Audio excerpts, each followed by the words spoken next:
Huli sa Quezon City ang isang babaeng bank manager na wanted sa pagnanakaw.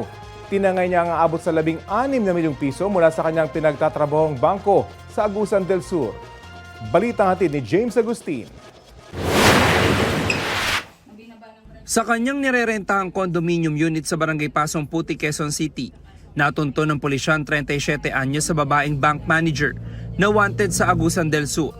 Isinilbi sa kanya ng mga operatibang arrest warrant para sa 2 counts ng qualified theft. Ayon sa pulisya, ilang buwang nagtago sa Metro Manila ang babae.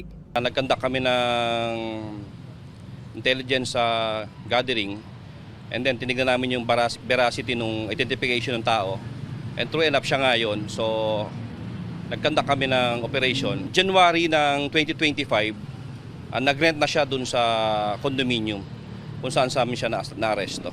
Sa investigasyon, aabot sa 16 na milyong piso ang ninakaw umano ng babae sa pinapasukan niyang bangko na nadiskubre noong Oktubre 2024. Nitong Pebrero 2025 naman, inilabas ang arrest warrant. Sa CCTV nakita na yung first incident natin ng qualified theft, naglabas siya ng pera doon sa ATM vault amounting to 3 million.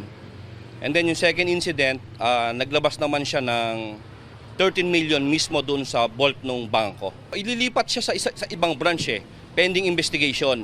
Pero hindi na siya nag-report. Nagtago na siya. Nakakulong ngayon ang akusado sa Pasong Putik Police Station. May nakuha po talagang pera doon po. Ikaw ang kumuha? Opo. October hindi na ako nag-office kasi nakukonsensya na talaga ako. And then by November, nag-file na sila before sila nag-file ng case talaga, gumawa sila ng investigation kasi hindi na ako nag-office.